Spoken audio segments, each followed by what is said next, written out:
एक बार फिर से आप सभी का हमारे YouTube चैनल में बहुत बहुत स्वागत है और आज हम 3 नई बड़ी कंपनियों के बारे में एक्सप्लोर करेंगे, जिनके बारे में यदि अपडेट आप ध्यान रखें तो आपको भविष्य में निश्चित तौर पर अच्छा खासा लाभ मिल सकता है।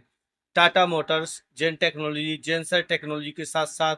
हम कल्याण ज्वेलर्स के बारे में भी बात करेंगे। अब शुरुआत करेंगे हम दिग्गज कंपनी जेनसर टेक्नोलॉजी के बारे में, जो लगातार अभी गिरती हुई नजर आ रही होगी, लेकिन यदि हम देखें तो Q4 के नतीजे काफ़ी मजबूत रहे और लगभग 1515 करोड़ की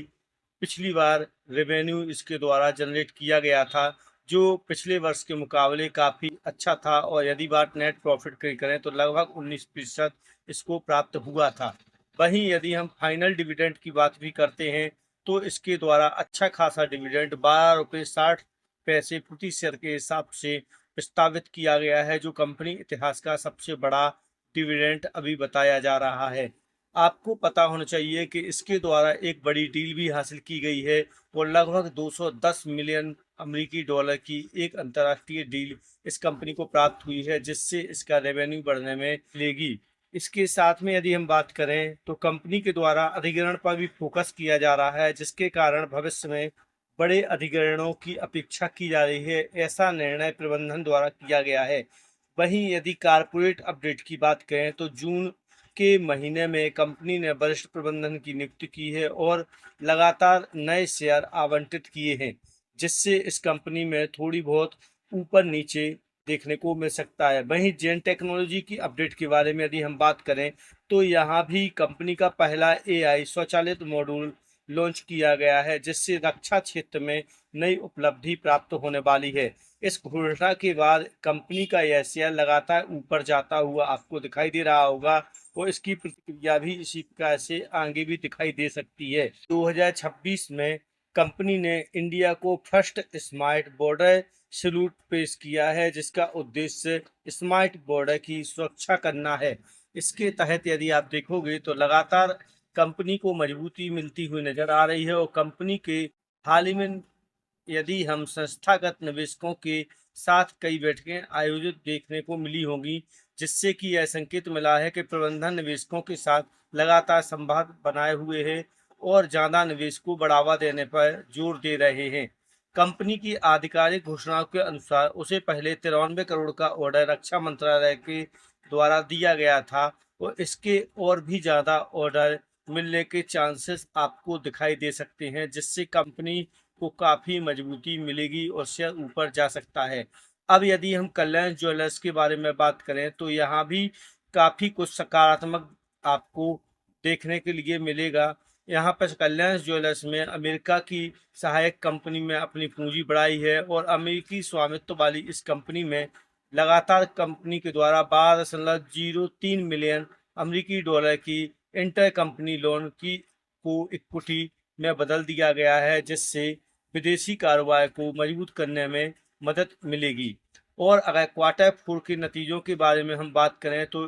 कल्याण ज्वेलर्स के क्वार्टर फोर के नतीजे भी शानदार आए हैं और PAT लगभग 118% बढ़कर के 409 करोड़ पहुंच गया है और राजस्व में भी यदि आप देखें तो 66% की बढ़ोतरी हुई है, जिससे नए स्टोरों के विस्तार में काफ़ी कुछ मदद मिल सकती है। अगर हम आगे बात करें कि कंपनी के नए शोरूम खोले जा रहे हैं और लगातार अगर हम बात करें तो नए वित्त वर्ष की शुरुआत में इस कंपनी को काफ़ी मजबूती मिल सकती है। के साथ ज़्यादातर आपको सभी चीज़ें सकारात्मक देखने को मिलेंगी और इस कंपनी के यदि हम ब्रोकरेज के बारे में बात करें तो ब्रोकरेज कंपनियों के द्वारा इसको स्ट्रॉन्ग बाय करने की राय दी गई है। हाल ही के दिनों में शेयर सीमित दायरे में कारोबार करता हुआ आपको नजर आया होगा। तो यहाँ कल्याण ज्वेलर्स के बाद यदि आप और आगे देखें तो एक और